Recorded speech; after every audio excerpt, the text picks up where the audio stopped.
السلام علیکم dear editor and listeners, Urdu novels library میں آپ کا ڈھیر سارا ویلکم۔ عنکبوت بائی نور راجپوت کی لاسٹ ایپیسوڈ کا پارٹ 7 ہے۔ اگر آپ نے ابھی تک میرے چینل کو سبسکرائب نہیں کیا تو جلدی سے ابھی سبسکرائب کر دیں، لائک اینڈ شیئر کریں اور اپنی رائے کامنٹ باکس میں لازمی دیں۔ تو چلیے سٹارٹ کرتے ہیں۔ 7 دن پہلے وقت کی سانسیں الٹی گننے لگی ہیں۔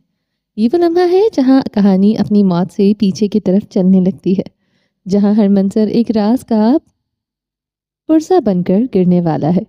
شہر کے ہر کونے میں چمک اور شور بڑھ رہا تھا۔ فیشن ورلڈ ایک نئے سال کی تیاری میں مصروف ہے، مگر اس سب کے بیچ کوئی اپنی آخری چال چلنے والا ہے۔ یہ وہ موڑ ہے جہاں کہانی اپنی موت سے نہیں، اپنے انجام کی پیشے گوئی سے شروع ہوتی ہے، جہاں ہر منظر، ہر چہرہ، ہر فیصلہ ایک نئی راز کا دروازہ بننے والا ہے۔ 7 دن، بس 7 دن باقی ہیں اس رات تک، جب روشنی بجھ جائے گی، نقاب گر جائیں گے اور عنکبوت کا جالا مکمل ہو جائے گا۔ یہ الٹی گنتی کہانی کے اختتام کی نہیں بلکہ اس کے اصل آغاز کی دستک ہے۔ رئیس ہیڈ آفس میں آج غیر معمولی ہلچل تھی۔ سب ٹیمیں اپنی اپنی جگہ مصروف تھیں، مگر اس ہجوم میں 2 چہروں کی غیر موجودگی سب سے نمایاں تھی۔ فلک میز کے پاس کھڑی ریہرسل دیکھ رہی تھی۔ اس کی نظریں اسکرین پر تھیں، مگر دل کہیں اور کسی اندیکھے اضطراب میں اٹکا ہوا۔ اس کے چہرے پر تھکن کے باوجود ایک عجیب سا اطمینان تھا۔ زہر خوردہ کتاب مکمل ہو چکی تھی، مگر اس کا اثر شاید ابھی تک اس کے اندر کہیں گردش کر رہا تھا۔ دروازہ آہستہ سے کھلا۔ سب کے شور کے بیچ وہ قدم بہت نرم مگر بہت واضح سنائی دیے۔ فلک نے بے دھیانی میں مڑ کر دیکھا، فجر سامنے تھی۔ لمبے سفر کی تھکن کے باوجود اس کے چہرے پر ایسی چمک تھی جو اندر سے جنم لیتی ہے، جیسے کسی نے دل کے اندر کی سرد جنگ جیت لی ہو۔ ایک لمحے کے لیے دونوں بس ایک دوسرے کو دیکھتی رہی۔ کچھ لمحے ایسے ہوتے ہیں جو بولنے سے پہلے سب کہہ دیتے ہیں۔ پھر فجر اس کی جانب بڑھی اور چند قدم کے فاصلے پر آ کر رک گئی۔ کتنا وقت گزر گیا ہے نا فلک، اس کی آنکھوں نے چیخ چیخ کر کہا۔ ہاں، جیسے برسوں کا بوجھ کسی ایک پل میں اتر گیا ہو۔ فلک کی خاموشی نے چیخ چیخ کر جواب دیا، کچھ رشتے ایسے ہی ہوتے ہیں، ساری شکایتیں دم توڑ جاتی ہیں جب وہ شخص سامنے آتا ہے جو ہمیں عزیز ہوتا ہے۔ فاصلے پل بھر میں لے جاتے ہیں۔ فجر وہیں کھڑی رہی۔ پھر وہ لمحہ آیا جب فلک نے بڑھ کر اسے باہوں میں بھر لیا۔ اس کے آنسو پلکوں سے نیچے اتر آئے، مگر وہ ہنس رہی تھی۔ تم واپس آ گئی؟ یہ لمحہ 2 جیتوں کا ملاپ تھا۔ ایک جنگ جیت آئی تھی اور دوسری نے اپنی اندر کا زہر لفظوں میں انڈیل کر خود کو بچا لیا تھا۔ مبارک ہو، تم جیت گئی فجر۔ فلک کی آواز دھیمی تھی، جیسے کسی دیرینہ قرض کی ادائیگی ہو۔ فجر مسکرائی، نہیں، ہم جیت گئے۔ وہ آہستہ سے پیچھے ہٹی۔ اس کے ہونٹوں پر نرم سی مسکراہٹ آئی۔ کچھ جیتیں ایسی ہوتی ہیں جو دکھ کے بغیر ممکن نہیں ہوتی۔ وہ بھی مسکرائی۔ مجھے تم سے بہت کچھ کہنا ہے، بہت۔ تمہیں بتانا ہے کہ وہاں کیا ہوا، کیسے سب کچھ پلٹا، اور مجھے بھی تمہیں اپنی کتاب کے آخری باب کے بارے میں بتانا ہے، میں نے کیسے لکھا اور کیا کیا ہوا۔ دونوں یکدم مسکرا دیں۔ وہ ہنسی جو آنکھوں سے شروع ہوتی ہے اور دل میں جا کر ٹھہرتی ہے۔ یاد ہے وہ دن جب ہم نے کہا تھا کہ ہم کچھ ایسا بنائیں گے جو دنیا کو حیران کر دے؟ فلک نے مسکراتے ہوئے پوچھا۔ ہاں، اور تم نے کہا تھا اگر ہم ناکام ہوئے تو کم از کم ڈرامائی انجام تو ضرور دیں گے۔ فلک نے ایک گہری سانس لی۔ میں نے تمہیں یاد کیا تھا، بہت۔ فجر کے چہرے پر خاموش سا سکون اتر آیا۔ میں نے بھی۔ تم وہ پہلا انسان ہو جس سے میں نے کبھی سب کچھ کہنا چاہا، اور شاید اب کہہ سکوں گی۔ دونوں کے درمیان اب کوئی دیوار نہیں تھی، نہ فخر، نہ انا، نہ فاصلے، بس 2 دوست جنہوں نے زندگی کے مختلف محاذوں پر لڑ کر جیت حاصل کی تھی۔ دور اسٹیج کی لائٹس جلنے لگی۔ کسی نے آواز لگائی، میڈم، ریہرسل پھر سے شروع کرنی ہے، بس 7 دن باقی ہیں۔ فجر مسکرائی، ہاں، اور شاید یہی 7 دن سب کچھ بدل دیں گے۔ وہ دونوں ایک بار پھر مسکرا کر ایک دوسرے کو دیکھنے لگی۔ وقت جیسے تھم سا گیا، ایک طرف ڈارک سٹارز کی چمک تھی، دوسری طرف ان دونوں کی وہ جو دوستی جو سارے اندھیروں کے باوجود آج بھی روشن تھی۔ کل ملتے ہیں، فجر نے اس کی آنکھوں میں دیکھتے ہوئے کہا، 2 عورتوں کا دن۔ فلک نے بھی اس کا ساتھ دیا تو فجر مسکراتے ہوئے پلٹ گئی۔ 6 دن پہلے 2 عورتوں کا دن۔ لاہور کی سرد صبح تھی، دھند اتنی گہری کہ عمارتیں دھندلکوں میں تحلیل ہو گئی تھیں۔ آسمان پر سورج کی ہلکی نارنجی لکیر جیسے ان 2 عورتوں کے دن کی نشانی ہو۔ دھند کے پار بھی روشنی موجود تھی۔ فجر دروازے کے سامنے کھڑی چائے کے مگ سے اٹھتی بھاپ کو دیکھ رہی تھی۔ اس کے ہاتھ میں نیلے رنگ کا سیرامک کپ تھا اور چہرے پر وہ سکون جو فتح کے بعد آتا ہے۔ آج کا دن وہ جانتی تھی اس کا اور فلک کا دن ہے۔ نہ جنگ، نہ چالے، نہ سیاست، صرف 2 عورتیں، اور وہ وقت جس کا وعدہ وہ دونوں نے برسوں پہلے خود سے کیا تھا کہ جب سب طوفان تھم جائیں گے وہ ایک دن صرف اپنے لیے رکھیں گی۔ اس نے فلک کے کمرے کے دروازے پر دستک دی اور پھر دروازہ کھول کر اندر داخل ہو گئی۔ دوسری طرف فلک تھی۔ اس نے آج اپنا اونی کیپ پہنا تھا، گہرے نیلے کوٹ کے ساتھ۔ اس کے بال کیپ کے اندر سمٹے ہوئے تھے، مگر گردن کے پاس سے سنہری لٹکے دوسرے 2 سرے باہر نکل آئے تھے۔ وہ جانتی تھی فجر اسے لینے خود آئے گی۔ دروازہ بجا تو اس نے بنا دیکھے کہا، مجھے پتا تھا تم ہو۔ تمہیں ہمیشہ پتا ہوتا ہے کیونکہ تم ہمیشہ وقت پر آتی ہو۔ فجر نے شانے اچکائے، وقت میرے بس میں نہیں، مگر یہ دن ضرور میرے بس کا ہے۔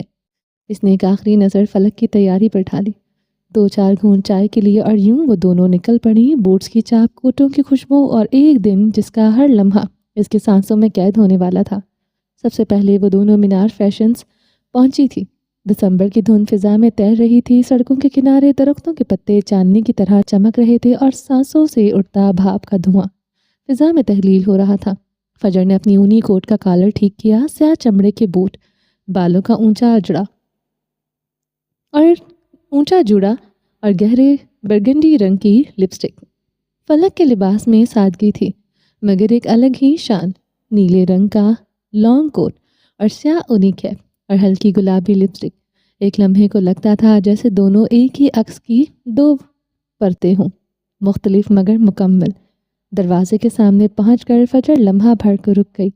اس نے گردن اٹھا کر اس عمارت کو دیکھا جس میں اس کا خون پسینہ شامل تھا۔ اسے یاد آیا وہ دن جب یہ جل کر راکھ ہو رہی تھی۔ سب ماضی کا دھواں ہے، فجر اب صرف چمک رہی تھی۔ اندر داخل ہوتے ہی خوشبوؤں، روشنیوں اور رنگوں نے اس کا استقبال کیا۔ ماربل کے فرش پر ان کے بوٹس کی آواز گونجی۔ کمرے میں کارکن بھاگ دوڑ میں مصروف تھے، لائٹس فکس ہو رہی تھی، گاؤن ٹنگے جا رہے تھے، ڈیزائنرز اپنے کام میں مصروف تھے۔ صفدر نے ہورسلی سے ان کا استقبال کیا۔ اوماڈا فیشن شو کے بعد فجر ایک بار پھر لائم لائٹ میں آ گئی تھی۔ یہ دیکھو، صفدر نے ایک گاؤن کی جانب اشارہ کیا، یہ راکھ کلیکشن کا پہلا ڈریس ہے۔ وہ لمحہ جب عورت خود کو دوبارہ بنتی ہے۔ فلک نے کپڑے پر ہاتھ پھیرا، یہ صرف کپڑا نہیں ہے، تم لوگوں کی زبان ہے اور تمہاری کتاب، وہ زہر خوردہ پری۔ کیا تمہیں لگتا ہے کہ لوگ سمجھ پائیں گے؟ فجر نے سینے پر ہاتھ باندھتے آنکھیں چھوٹی کیے پوچھا۔ میں چاہتی نہیں کہ وہ سمجھے، میں چاہتی ہوں کہ وہ محسوس کریں جیسے میں نے لکھتے وقت کیا۔ دونوں کی آنکھیں ایک لمحہ کے لیے ملی تھی۔ یہ وہ نظر تھی جو برسوں سے فاصلے مٹا دیتی ہے۔ فلک کے ہونٹوں پر نرم تبسم تھا۔ تمہیں پتا ہے فجر، تم اب ویسی نہیں رہی۔ کیسی؟ اس نے حیرت سے پوچھا۔ وہ جو تنہا تھی، جو ہر چیز سے لڑتی تھی، اب تم کسی کے ساتھ ہو، میرے ساتھ ہو، تم میرے ساتھ۔ ہاں، شاید یہی ان کا ایک نیا جنم تھا۔ انہوں نے کافی وقت وہاں گزارا اور پھر دوپہر کے وقت دھند ذرا چھٹی تو وہ دھوپ سے اپنا لمس زمین پر پھیلایا۔ وہ دونوں گلبرگ کے ایک نئے مال میں آئیں۔ فلک نے ایک ہیٹ اٹھائی اور آئینے کے سامنے پہن کر بولی، یہ دیکھو، میں اب نویسا سے زیادہ اسٹائلش لگ رہی ہوں نا؟ ہاں، اب صرف قلم کے بجائے تمہیں ریمپ پر چلنا چاہیے۔ پھر تم ڈیزائن کرو گی میری ڈریس؟ ڈیل۔ فجر مسکراتی وہ آئینوں کے بیچ روشنیوں کے نیچے چلتی رہی۔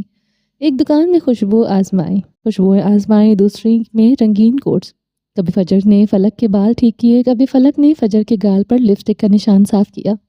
ہم دونوں کا مزاج کتنا مختلف ہے، پھر بھی جب ساتھ ہوتے ہیں سب ٹھیک لگتا ہے۔ کیسے؟ فجر نے چھمبے سے پوچھا۔ یہ دوستی نہیں، توازن ہے۔ تم آگ ہو، میں ہوا۔ تم جلنے لگو گی تو میں بہہ جاؤں گی۔ ان کی ہنسی جیسے مال کے شیشوں پر ٹہر گئی۔ لوگ انہیں دیکھتے تھے، دو عورتیں جو کسی کی بیوی کی حیثیت نہیں، کسی کی ماتحت نہیں، بلکہ خود اپنی کہانی کے مرکزی کردار تھیں۔ کچھ دیر بعد وہ کیفے چلی آئیں، گرم کافی، براؤن شوگر اور پیسٹری کے چھوٹے چھوٹے ٹکڑے۔ فلک کے پیسٹری کا ٹکڑا اٹھاتے اطلاعاتی تھی، میں سوچتی ہوں جب زہر خوردہ پری چھپے گی تو میں خودکشی سے چیخوں گی، جب کاپیاں میرے ہاتھ میں آئیں گی تو شاید میں رو پڑوں گی، کیونکہ وہ کتاب تمہارا دل ہے۔ میں نے دیکھا ہے لوگ اسے پسند کر رہے ہیں، تم نے جادو تخلیق کیا ہے۔ شاید عورت کا جادو ہی یہی ہے کہ وہ رو کر بھی تخلیق کرتی ہے۔ فلک دھیما سا مسکرائے، ویسے تمہاری زہر خوردہ پری عورت کے حوالے سے سال کی سب سے بولڈ کتاب ہے۔ تمہارے ساتھ مل کر میں نے دنیا بدلنے کی کوشش کر رہی ہوں۔ عورتوں کی جنگ صرف اس وقت ختم ہوتی ہے جب وہ ایک دوسرے کے ساتھ کھڑی ہوتی ہیں۔ فجر نے سنجیدگی سے جواب دیا، اور ہم اب ساتھ ہیں، بغیر کسی انا، بغیر کسی خوف کے۔ اور میں نے اگلی کتاب کا نام رکھ لیا ہے۔ کیا نام ہے؟ احیا۔ فلک نے ایک لفظی جواب دیا، یعنی حیات نو۔ فجر نے دلچسپی سے پوچھا، اور موضوع؟ انسان جو خود کو بخشنے کا ہنر سیکھ لے، کیونکہ جب ہر پتا جھڑ جاتا ہے تب اندر کا شجر ہرا ہوتا ہے۔ فجر نے آہستہ سے سر ہلایا، کاش ہر عورت یہ ہنر سیکھ لے، پھر شاید دنیا کچھ نرم ہو جائے۔ فلک نے بھی اسی کے انداز میں جواب دیا، میں سوچ رہی ہوں اگلے شو میں تمہیں فرنٹ لائن پر بٹھا دوں، بس یہ مت کہنا کہ ماڈل بن جاؤں۔ فلک نے ڈرامائی انداز میں کہا تو وہ دونوں کے کہکے فضا میں گھل گئے۔ ہوا کے ساتھ وہ آزاد لگ رہی تھی، جیسے ان کے کاندھوں کا بوجھ کسی نے اتار لیا ہو۔ یہ دن، تمہیں پتہ ہے فجر میں چاہتی تھی ایسا دن آئے جہاں نہ کوئی مرد باتوں کے بیچ ہو، نہ کوئی خوف، بس دو عورتیں جو خود کو جانتی ہوں۔ آج وہ دن ہے۔ ہم نے دنیا کو نہیں بدل سکتے، مگر اپنے دلوں کی سمت بدل سکتے ہیں۔ یہی اصل جیت ہے۔ دونوں نے خود کو چنا تھا، اور اب شاید دنیا کو سمجھ آ جائے کہ عورت کا مطلب کمزوری نہیں، تخلیق اختیار اور جیت ہوتا ہے۔ دونوں نے ایک دوسرے کی طرف دیکھا، پھر دھند میں غائب ہوتے سورج کی طرف فجر نے آہستہ سے کہا، جیسے کچھ یاد آ گیا ہو، 6 دن باقی ہیں۔ فلک نے نرمی سے مسکرا کر جواب دیا، ہاں 6 دن، اور شاید پوری کہانی کا انجام۔ شہر میں دھند کے ذرے پھر سے گھلنے لگے۔ وہ دونوں سڑک کے کنارے کھڑی تھی، ہاتھوں میں کافی کے کپ، چہروں پر بڑے سیاہ چشمے جن کے پیچھے ان کی پہچان چھپی ہوئی تھی، جیسے کہانیوں کے کردار اپنے انجام سے پہلے چہرہ چھپا لیا کرتے ہیں۔ مجھے وہ کام کرنا ہے جو کبھی نہیں کیا۔ کیا؟ فلک نے حیرانی سے پوچھا۔ میں کسی کے آٹوگرافس لینے جا رہی ہوں۔ فلک کا چہرہ سنجیدگی سے حیران ہو گیا، پھر وہ ہنس دی۔ فجر معراج کسی سے آٹوگراف لے؟ یہ تو تاریخ بدلنے والا واقعہ ہے۔ ہاں، اور تم وہ واحد عورت ہو۔ فلک پل بھر کو ساکت ہوئی۔ وہ جانتی تھی فجر کے لیے یہ ایک عام جملہ نہیں تھا۔ اس کی دنیا میں تعریفیں نہیں ہوتی، صرف تسلیم کیا جاتا ہے، اور فجر نے اسے تسلیم کر لیا تھا۔ دونوں نے قدم بڑھائے۔ سامنے ایک پرانی سی دکان تھی، لکڑی کا دروازہ، اوپر دھندلا بورڈ تھا، کتاب محل۔ حروف کے کنارے زنگ آلود مگر قائم تھے۔ دکان کے اندر ہوا جیسے کاغذوں میں بسی ہو، شیلفوں پر پرانی جلدوں کا ڈھیر، بیچ بیچ میں نیا ادب۔ فلک کے چہرے پر وہ چمک تھی جو کسی قاری کو لفظوں کے جنگ میں داخل ہوتے محسوس ہوتی ہے۔ یہ جگہ کتنی پرانی لگتی ہے، جیسے وقت نے یہاں پناہ لی ہو۔ فجر نے تحیر سے کہا، یہی تو اصل محبت ہے، وقت کو تھام لینا، اور کتابیں یہ ہنر رکھتی ہیں۔ فجر نے گردن موڑ کر کاؤنٹر پر بیٹھے دکاندار کو دیکھا، درمیانی عمر کا مرد، مٹیالے رنگ کی جیکٹ، اینک کی ایک ڈنڈی ٹیپ سے بندھی ہوئی۔ وہ اخبار پڑھ رہا تھا، شاید ادب نہیں سیاست۔ فجر آگے بڑھی، معاف کیجیے گا، پرفریب نام کی کتاب چاہیے۔ مصنفہ ہیں فلک عالم کی۔ دکاندار نے اخبار سے نظریں ہٹا کر انہیں دیکھا۔ نہیں بی بی، وہ کتاب نہیں چل رہی، ختم ہو گئی۔ فلک نے ذرا نظریں جھکائی، اس کے لیے یہ جملہ نیا نہیں تھا۔ پبلشنگ کی دنیا میں اکثر لفظ ختم ہو گیا کا مطلب ہوتا ہے ہم نے جگہ نہیں دی۔ ختم ہو گئی یا بیچی نہیں؟ دکاندار نے اخبار موڑ دیا، بیچی نہیں جا سکتی، عوام ایسی کتابیں نہیں پڑھتی۔ فجر نے چشمہ اتارا، عوام پڑھنا چاہتی ہے، بس تم جیسے گیٹ کیپر بیچنے نہیں دیتے۔ فلک نے اس کی آستین تھامی۔ فجر چھوڑ دو، وہ سمجھ نہیں پائے گا، اسے سمجھنا ہوگا۔ وہ واپس دکاندار کی جانب مڑی۔ جب آپ لوگ کسی نئی مصنفہ کی کتاب پیچھے رکھ دیتے ہیں تو آپ لفظوں کی موت کے مجرم بنتے ہیں۔ بحث کا فائدہ نہیں ہے فجر، اور مجھے ایسی جگہ خاموشی کی عادت نہیں۔ دکاندار تھوڑا بد مزاجی سے بولا، دیکھیں بیوی، نئی مصنفائیں زیادہ دماغ کھپاتی ہے، ان کی چیزیں بکاؤ نہیں ہوتی، لوگ نام دیکھتے ہیں۔ فجر استہزائیہ ہنسی، نام تو آپ کو نام چاہیے نا، لکھ لیں فلک عالمگیر۔ فلک نے گہری سانس لی، وہ جانتی تھی اب فجر رکنے والی نہیں۔ اسی دوران ایک کم عمر ملازم لڑکا پیچھے والے شیلف سے بولا، سر یہ رہی پرفریب، ادھر رکھی تھی۔ دکاندار کے چہرے پر ایک لمحے کی شرمندگی لہرائی، ہاں وہی تو تھی، یہ لیجیے میڈم۔ فجر نے کتاب اٹھائی، جلد پر چھپا ہوا نام فلک عالمگیر۔ اس نے انگلی سے وہ نام چھوا جیسے وہ کوئی لمس میں دعا مانگنا ہے۔ وہ فلک کی جانب مڑی، تمہیں اندازہ ہے تم نے کیا لکھا ہے؟ تمہارے لفظ خون سے زیادہ زندہ ہیں۔ فلک نے نظریں چرائی، دھیمے سے مسکرائی، جو لکھنا تھا لکھ دیا، ہر کسی کے پاس اپنی موت کا طریقہ ہوتا ہے، میرا یہی ہے۔ دکاندار ان دونوں کو دیکھتا رہا، پھر مصنوعی مسکراہٹ کے ساتھ بولا، میڈم یہ آپ کی بڑی بہن ہے؟ فلک کے لبوں پر مسکراہٹ ابھری، نہیں یہ چھوٹی ہے۔ دکاندار نے بھویں چڑھائی، لگتی تو بڑی ہے، زبان بھی لمبی ہے۔ فجر نے کتاب کو سینے سے لگاتے فوراً جواب دیا۔ دکاندار کچھ کہنے ہی والا تھا کہ فجر نے بازو پکڑا، چلو تم جگہ انقلاب نہیں لا سکتی، ہر جگہ انقلاب نہیں لا سکتی، میں انقلاب نہیں عزت مانگ رہی ہوں، لفظوں کے لیے۔ وہ کتاب کی قیمت ادا کرتے پلٹ گئی۔ فجر دروازے میں ہی رہ گئی۔ اگلی بار اگر کسی نئی مصنفہ کی کتاب چھپائی تو میں تمہارا نام یاد رکھوں گی۔ وہ دکان سے باہر نکلی، پیچھے دکاندار بڑبڑایا، عجیب عورتیں ہیں، پاگل۔ فلک نے سڑک پر آتے ہی گہری سانس لی، ہوا میں کافی اور سردیوں کا ذائقہ گھلا ہوا تھا۔ تمہاری یہی عادت لوگوں کو یاد رہتی ہے، جب تم آواز اٹھاتی ہو تو ڈرتی نہیں، اور تمہاری عادت تم لفظوں میں زہر گھولتی ہو۔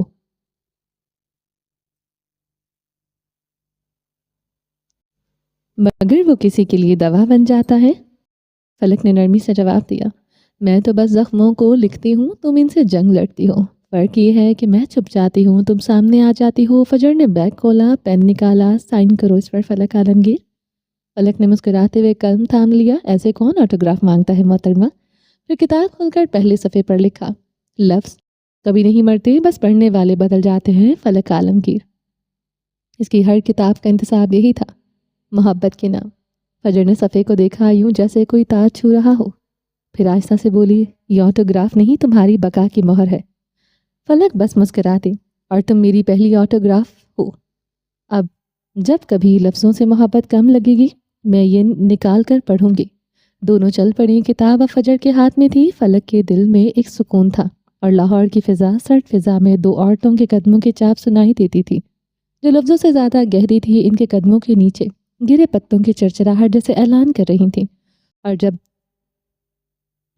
کبھی جنگ یاد آئے گی میں تمہیں یاد کروں گی۔ برف اب رک چکی تھی، مگر لان میں رات کی برف باری کی موٹی تہ ابھی تک چمک رہی تھی۔ آسمان پر مدھم دھوپ سفید روشنی کی طرح پھیلی ہوئی تھی۔ جوزف پیلس کے دروازے پر آہٹ کا گمان ہوا۔ ملازم نے دروازہ کھولا تو سامنے وہی شخص کھڑا تھا، پال۔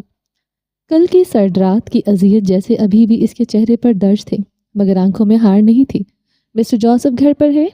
جی سر، وہ لائبریری میں ہے۔ پال نے ہلکی مسکراہٹ کے ساتھ سر ہلایا، تو پھر بتا دیجئے کہ پال دوبارہ آ گیا ہے۔ اس بار اسے روکا نہیں گیا تھا، اس بار آنے دیا گیا تھا۔ یہ لائبریری کا منظر تھا جہاں مسٹر جوزف اپنی مخصوص اونچی کرسی پر بیٹھے تھے۔ سامنے آتش دان میں لکڑیاں سلگ رہی تھی، ہلکی چٹک کی آواز کمرے کی خاموشی میں گونج رہی تھی۔ کپڑے وہی ہمیشہ کی طرح، نفیس نیوی بلو شرٹ، چمڑے کے جوتے اور ان کے چمکدار گھڑی جو ہمیشہ وقت کے چند سیکنڈز آگے رہتی تھی۔ دروازے پر دستک ہوئی، کم ان۔ پال نے دروازہ کھولا، کل والی گھبراہٹ اب نہیں تھی، آج وہ پرعزم اور مطمئن دکھائی دے رہا تھا۔ تو تم واپس آ گئے؟ جی سر، وعدہ کیا تھا۔ کچھ وعدے بس موسم کے ساتھ بدل جاتے ہیں۔ مسٹر جوزف کا لہجہ طنزیہ تھا۔ میری محبت موسم نہیں، وہ یقین ہے۔ مسٹر جوزف نے کافی کا کپ لبوں سے لگایا، پھر اسے میز پر رکھا۔ تم نے کہا تھا تمہارے پاس سلطنت نہیں، صرف ایماندار دل ہے، لیکن دنیا دل پر نہیں، حیثیت پر یقین کرتی ہے۔ تم میرے معیار پر کہاں ٹھہرتے ہو؟ پال نے گہرا سانس لیا اور سچائی سے جواب دیا، میں کسی معیار پر پورا نہیں اترنا چاہتا، سوائے اس عورت کے معیار پر اترنے کے جو آپ کی بیٹی ہے۔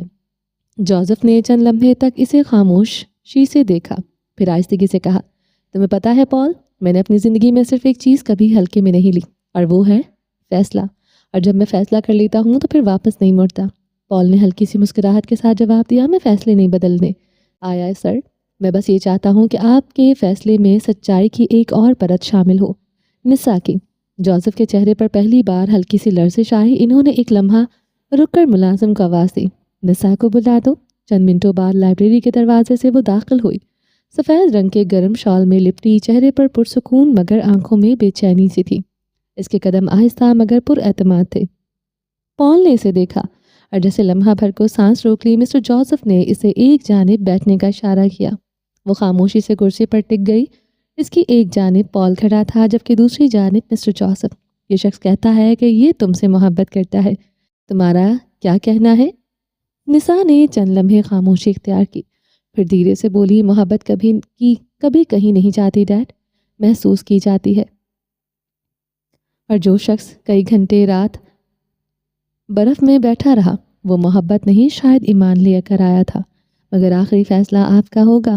پال کے چہرے پر نرمی اتری اور جوزف نے دھیرے سے پلکیں جھپکی۔ سفید شال میں نسا کے چہری جیسے بال مزید گہرے ہو گئے۔